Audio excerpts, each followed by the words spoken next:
Assalamualaikum warahmatullahi wabarakatuh. Perkenalkan kami dari kelompok 6. Di sini kelompok kami ingin mempresentasikan hasil proyek UAS kami. Oke, di sini ada anggota tim. Yang pertama saya sendiri yaitu Novardi Iksan dengan NIM belakang 152 dan ada Kolik Akbar dengan NIM belakang 137 dan ada Muhammad Fahri Al-Fatir dengan NIM belakang 158. Oke, boleh di next. Di sini ada latar belakang terlebih dahulu ya. Di era digital yang semakin berkembang pesat, sistem pemungutan suara tradisional mulai ditinggalkan karena dianggap kurang efisien, rawan kecurangan, dan juga tidak transparan.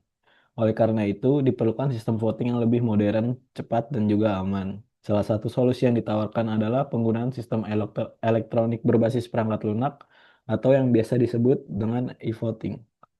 Berdasarkan urgensi tersebut, aplikasi Secure Voting System ini dikembangkan menggunakan bahasa pemrograman Python dengan antarmuka berbasis custom thinker. Aplikasi ini dirancang tidak hanya untuk memudahkan pengguna dalam memberikan suara, tetapi juga untuk menjamin keamanan data, membatasi akses, dan mencegah terjadinya manipulasi. Coba di next, klik. Di sini ada tujuan pembuatan dari Secure Voting System. Tujuannya ini yaitu untuk menciptakan sebuah sistem pemungutan suara elektronik yang aman, praktis, dan mudah digunakan. Secara khusus, aplikasi ini bertujuan untuk memastikan bahwa setiap pengguna hanya dapat memberikan satu suara, menyediakan proses login yang aman baik bagi pengguna maupun juga admin, serta mengamankan data yang tersimpan dalam sistem menggunakan teknologi kriptografi. Selain itu, aplikasi ini dilengkapi dengan fitur antarmuka yang menarik agar pengguna dapat mengoperasikannya dengan mudah. Hasil voting dapat ditampilkan secara real-time dalam bentuk statistik visual dan dapat diekspor oleh admin, sehingga mempermudah proses dokumentasi dan analisis pemilihan. Next.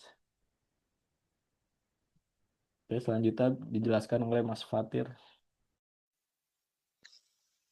Saya akan menjelaskan bagian selanjutnya. Di sini ada kode program. Yang pertama itu ada kita menggunakan kostum Tkinter itu untuk menampilkan GUI, lalu ada message box dan file dialog itu untuk notifikasi dan dialog pemilihan file.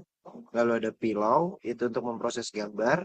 Lalu ada matplotlib pilot untuk menampilkan grafik hasil voting. Lalu ada pandas itu untuk mengekspor data ke CSV. Lalu ada hashlib untuk melakukan hashing. Lalu ada datetime dan OS itu digunakan untuk menunjukkan waktu dan file. Lalu ada random dan string itu untuk membangkitkan captcha acak. Boleh dilanjut.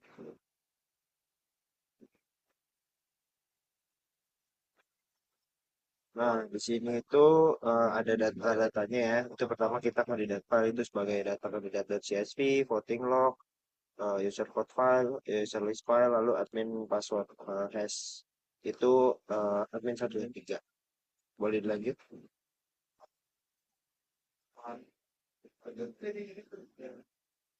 Nah, di sini itu kita pertama pakai hashtag, lalu di sini ada lot kandidat itu untuk menampilkan gambar-gambar kandidatnya. Nah, lalu di sini ada save vote itu untuk save jika seorang user telah voting, lalu di sini has vote. Jadi misal user telah voting, dia tidak bisa data terdouble atau dia voting 2 kali. Lanjut. Nah, di sini ada is valid user. Jadi usernya itu udah terdaftar apa belum. Lalu di sini ada download votes itu untuk melihat votes-nya itu. Lalu ada reset voting itu untuk mereset voting yang sudah eh, terekam. Lalu di sini ada generate captcha image itu untuk generate untuk apabila user ingin voting. Boleh dilanjut. Nah, di sini ada voting app kelasnya itu ini untuk tampilan depannya GUI-nya itu di sini itu tulisannya Secure Voting System. Lalu ada kandidatnya di sini ada nama dan lain-lainnya. Boleh dilanjut. Nah, di sini ada clear frame itu untuk naruh frame buat foto kandidatnya. Lalu di sini ada show start menu. Jadi itu untuk kita bisa menampilkan menu. Lalu ada show user login form. Jadi kita bisa melihat user yang login itu siapa aja. Boleh lanjut. Di sini ada show admin login form. Tadi kan kalau tadi user, kalau ini untuk admin. Lalu di sini ada attempt user login. Jadi semisal udah satu kali ngevote dan user sudah pernah ngevote itu tidak bisa login kembali. Lanjut. Di sini ada main interface-nya. Jadi ini untuk GUI-nya. Codingannya seperti berikut. Ada clear frame, candidate frame. Ini terutama untuk tampilannya ya. Di sini ada kode programnya yang nampil. Lalu di sini untuk user list-nya yang hanya bisa login. Jadi jika namanya tidak ada di sini, tidak bisa login di aplikasi ini. Baik, kita mulai. Di menu awal akan tampil dua, yaitu login pengguna dan login admin. Coba dulu untuk login penggunanya. Dengan ID yang tadi, akan nama saya Kali. Kita login di sini, akan muncul login sebagai Kali. Lalu dari kandidatnya ada 5, ada Naya, Dipo, Putu, Sidan, dan Daniel. Lalu ada captcha-nya secara acak akan menampilkan. Kita akan memilih Dipo untuk kandidatnya dengan captcha 9BVHN.